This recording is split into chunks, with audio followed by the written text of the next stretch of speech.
utterly dreadful. Daddy, spunky little cunt. Go away.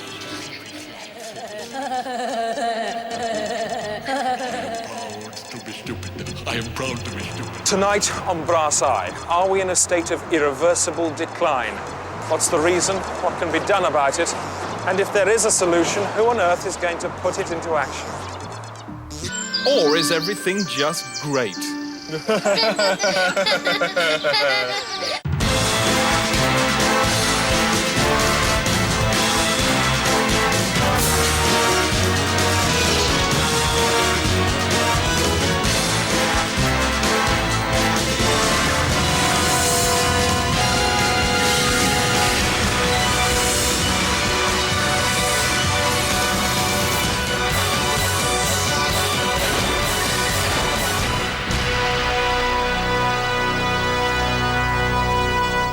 Good evening. Now, this is the nerve centre of tonight's programme. To help paint a true picture of the state of Britain, we have live surveillance cameras out. One of them has a reporter stuck on the front. Austin Tasseltine. Austin, what are you doing? I'm at a garage in the centre of Clapton in London, which is raided every 35 minutes, day and night. So we hope that during the next half hour or so, we may well see some action here this evening. We certainly do. Now, just 5 minutes ago, we received these disturbing pictures from a camera in a playground. They show an apparently innocent-looking children's game, which is in fact an exchange of drugs.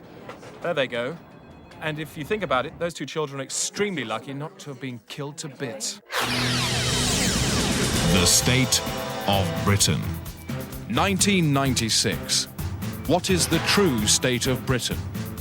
Basking in rude health? Or sick to the guts. It's the moral mometer now reading less than 2 morals per head, due to massive value hemorrhage.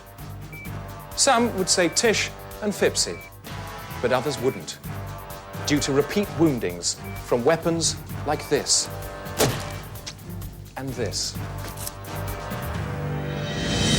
This is where pop happens. And pop is always looking for trouble. The new single by Blouse is a song of love to Myra Hindley, and it's caused more stink than a bomb in one of those holes in the ground at a rock festival that everybody shits in. When I saw your photo in the press, I thought, is she blonde under her dress? I thought, I hope they make her take off her dress for the next one. But they didn't even know it would be so much better if they had them right sit down in a fag. Myra Hindley is a very complex woman, you know, and this song is about her hair. I used to have your picture in the toilet. I wanted you to see my naked body and oil it, but my mother had to catch me and spoil it. And I don't think even you could have given me more murder. All right. I don't think there's a single reference in the song to her brain, which I think maybe add a slight problem. Every time I see your picture, Myra, I have to phone my latest girlfriend Elvira and find a prostitute that looks like you and Myra.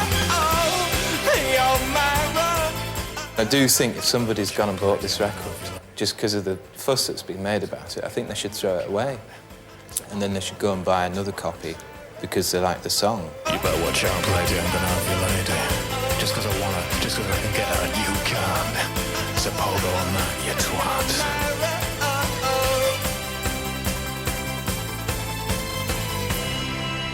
Traditionally, we turn to the Bible for help, but now even that's been devalued by those who used to espouse it. Terry Waite, once special envoy to the Archbishop of Canterbury, has been paid £2 million to write a 5th gospel to replace the existing 4. Jesus didn't know he was Jesus until he'd been chained to the radiator for some time. Are we now utterly without guidance? How else do you explain the popularity of events like this? Next week, Peter Sutcliffe takes to the West End stage to star in a musical of his own life. On day release from Broadmoor Prison, Sutcliffe has been rehearsing intensively for 3 months. The role includes singing police chases, You'll never get me in the slammer. but finishes with Sutcliffe atoning for his crimes. And I really am so very truly sorry. Co-star Marigold Blenny says he's a kind man with a sense of humour. Oh, you see how dark it is here? I mean, he's always jumping out at you. Whoa, like this. So what's the audience going to make of it? I think they'll go away thinking, maybe he's really a misunderstood man. Maybe that, 20 years ago he was taking the piss. But not everyone sees the positive side. Peter Sutcliffe is allowed out under police escort from Broadmoor to perform a work about his own life in musical form. The catch is, you see, he appears on stage and he says, "I'm sorry." I don't care what he's saying. Don't he's saying he's forfeited his rights to society by doing so much damage to society. His agent says it's a... His agent? What a game he's got here. Yeah, I know. What an agent? Well, who's in jail for life. The producer of the show. The producer of the show. Well, there shouldn't be a show. Should we revive our ailing culture, or should we just put it out of its misery? Or should we bring it back to life and then shoot it for letting us down so badly? You haven't got a clue, have you? But you will do if you watch for 30 minutes.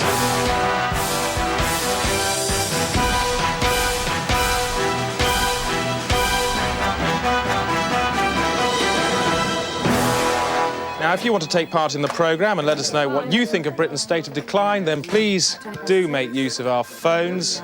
Just like to check at that garage where there could be an incident at any moment. Austin Tasseltine is there. Austin, anything... Austin, oi! Anything happened? No, nothing. Well, I mean, earlier on there was a small incident with a pen, but no, nothing serious, no. Can you tell me exactly what you mean by a small incident with a pen? Well, we don't know for sure. So why mention it? Just, it was a small incident, that's all, with a pen. Thanks, Austin.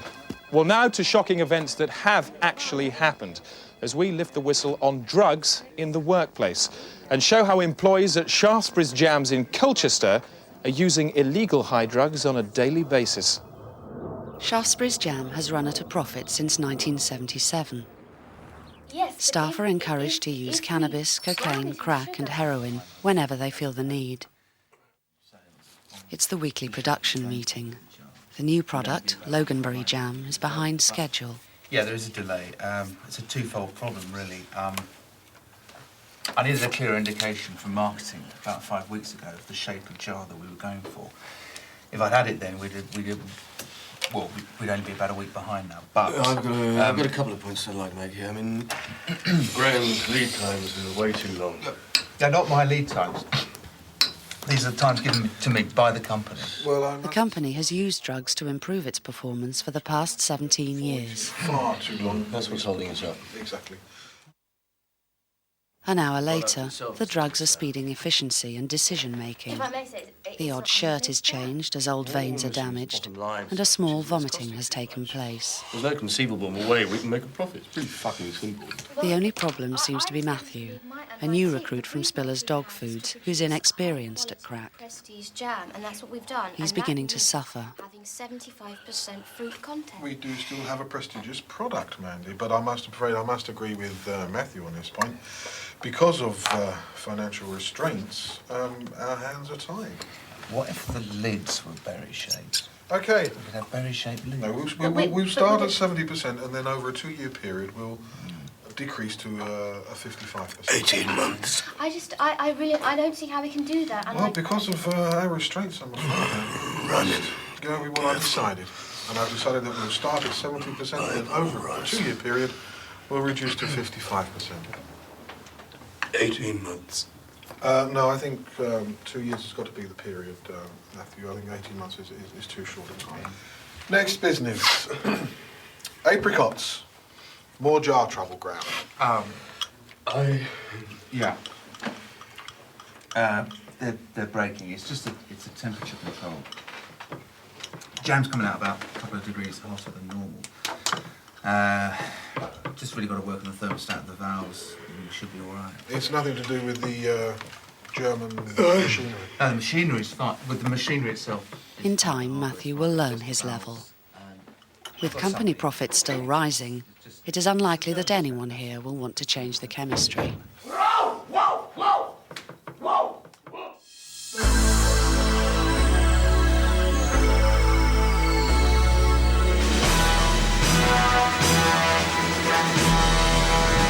Married her. What does he expect? We're back live now, going to that garage which we're expecting to be raided at any second. Austin Tasseltine is there. Austin, anything happened? Nothing. No violence or stabbings? None at all, Chris, no. What about those men behind you? What are they doing? I think they're just buying some petrol. Are you sure? Are you buying some petrol? Yeah. Yes. Thanks, Austin. Well, if that apparently innocent-looking purchase did turn into a shooting, then this is what it would look like.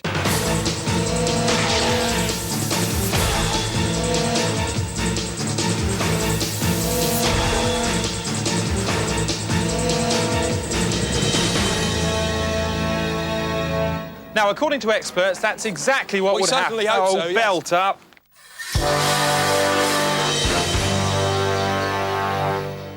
I'm sitting opposite a man. He knows nothing. He talks all the time. The result is he's a trenchant buffoon. He has no idea how to present television shows. He looks ridiculous in that fashion wear. He swans around all the time hoping that people will recognise him, when in fact nobody's even remotely interested. He's taking up enough time on this show already, and he hasn't even opened his mouth. God knows why he's here. I've nothing to ask the guy. And for all I know, he may well be a bit of a Coco Shunter too. Darcus Howe. What's a Coco Shunter? Coco Shunter, that's just what I've got. Oh, sorry, that's the introduction to Robert Elms. Sorry, do you know Robert Elms? I've just read out the introduction to Robert Elms. She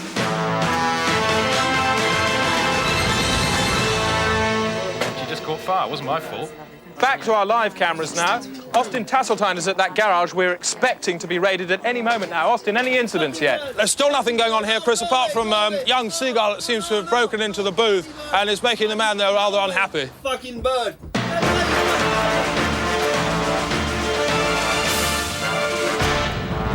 In a few minutes, has even our sense of fair play been eroded? News expose the growing fashion for torturing golf caddies. There's what they call a tea sandwich. And you hear that question, do you want tea? And that means just 20, 25 golf teas, mixture of wood and plastic in 2 big hunks of bread. And you're forced to eat that.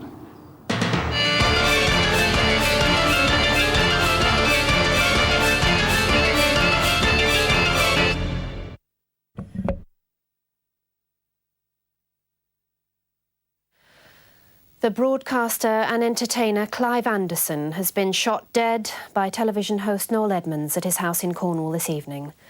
Police attended the incident but were prevented from entering the grounds by machine gun fire. From Cornwall, Vivian Banch reports. The incident took place at around 7:30 during dinner when Mr. Edmonds produced an automatic weapon and began shooting indiscriminately at his guests. One servant witnessed the bloodbath but managed to escape intact. I came round the grounds, round the back way, and then got through the fence over here. Any idea why Edmonds has done this?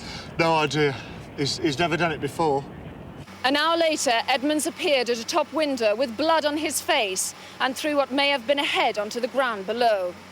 It is not known what happened to the other guests, but Edmonds has now taken up position on his roof with an armoury of precision weapons. Less than half an hour ago, he was seen firing a rocket launcher at a wedding party over a mile away. The estate is now surrounded, but police fear he may take to the air in a helicopter gunship and start spreading his massacre over hundreds of miles. The world of show business has tonight reacted with sadness and horror. Well, I just heard a rumour about it. I don't know what's happened at all. Apparently Clive Anderson was shot. Clive Anderson was shot? By who? Not by Noel Edmonds, yeah. What? No. I'd say there's no excuse. None whatsoever. And if Edmonds is still inside the house? Well, just shoot him. I mean, people like me, we're supposed to be rascals. But it's your Edmonds, your Thomas Hamiltons, your Hungerford guy, all so-called nice people. They ought to shoot him off the roof as quickly as possible. Yes. And there'll be an update at 11:30 after our next scheduled programme.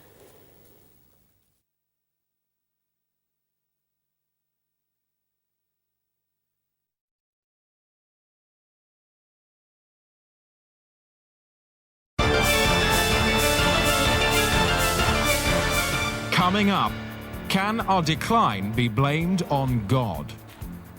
This is the house of God. So where's the landlord? It's infested with rot. I doubt if he's paid a visit in 20 years. These people, look at them. They're nothing more than tenants in a dead man's shack. That idiot pukes it out and they hoover it up like sick puppies. Just a second, Father. When did you last check your facts? My point entirely. We've had this book analysed. It reads like the ramblings of a drugged horse. The question tonight, is God confused like his prating truth pimps, or is he dead?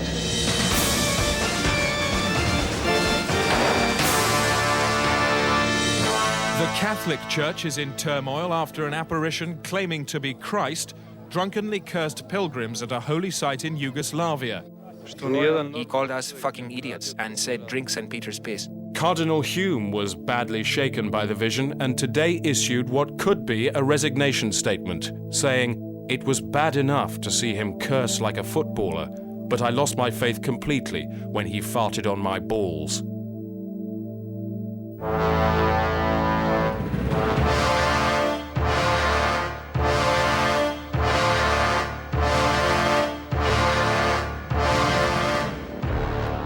Welcome back. I was about to read out some of this drivel that you've been phoning in all evening, but luckily we've been saved from that because there has been an incident at that garage. Nothing more than a seagull attack when we were last there, but it's got a bit more dramatic. Austin Tassel time. What's happened? Things have become completely exciting here because the ferocity of the seagull became very unpleasant towards the man, and the man panicked and started shooting at it with some flaming lighter fuel. That's when I thought, no, because back garage, and the bird caught fire and smashed through the window into the forecourt next to a man who was filling up his car with petrol. And at this point, I find myself flying through a hedge with precaution. The garage man produced an air pistol and started shooting at the bird, but instead he hit the man in the knee. And the man, I think, must have wheeled around and sprayed absolutely everything with petrol because when the bird blew up, the whole place went sky high. And I've certainly never seen any... I mean, I'm not sure if this is a true disaster or just a cross between a very unpleasant event and a rather stupid one. Thank you.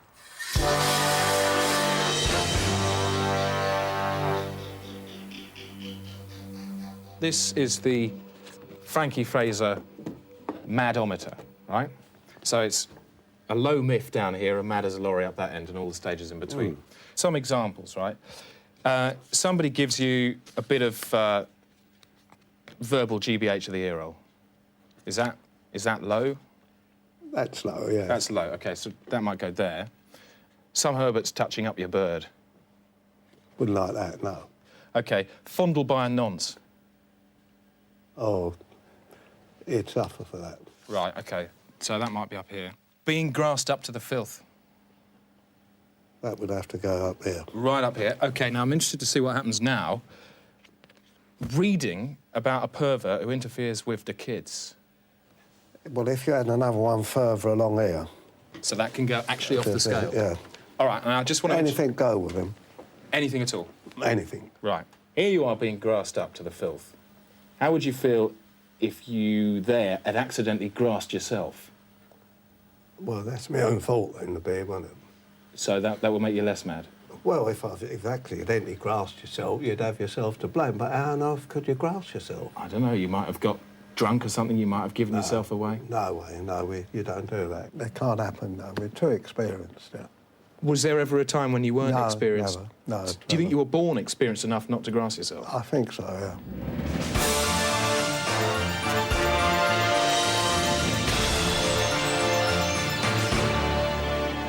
Whatever our state of decline, there's no denying the power of miracles to focus hope. Moss Staples has been to Ireland, where he done this. Ballacreen, rural, pastoral and peaceful. The last notable event here was in 1792, when the nationalist Patrick Duggan single-handedly besieged the British Army until it starved to death. But for that, Ballacreen wouldn't bother a single map.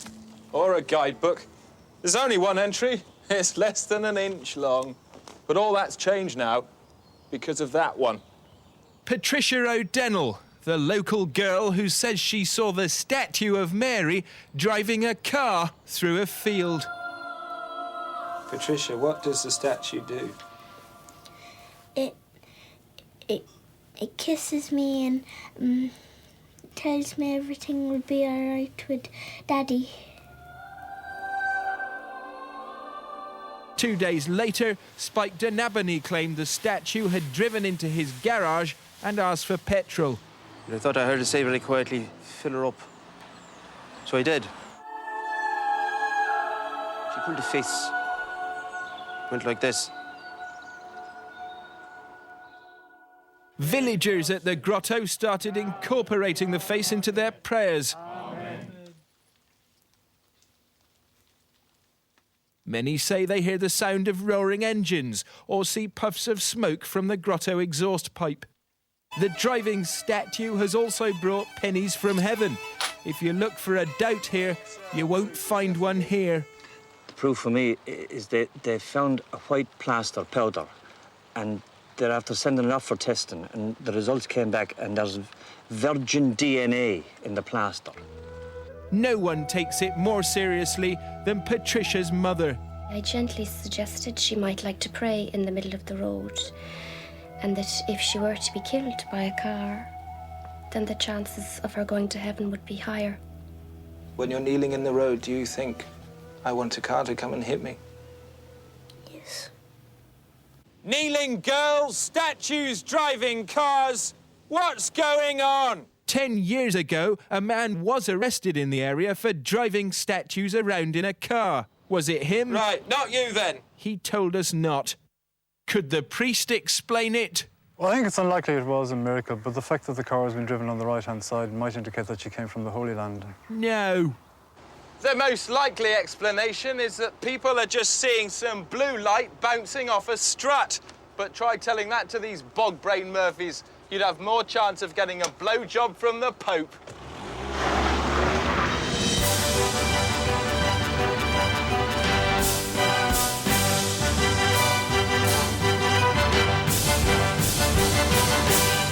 Well, just a moment to recap on the state of Britain. Your phone calls tonight have been described variously as rabid, pig-ignorant, and stultifyingly ill-informed. Thanks for those. Just want to go back to that exploded garage, because it could, of course, still be the scene of a late-night incident. Austin Tasseltine, will you stay there for us all night? Yes, I will, yes. Good man. And we leave you tonight with a question. As we approach the third millennium, have we really come to this?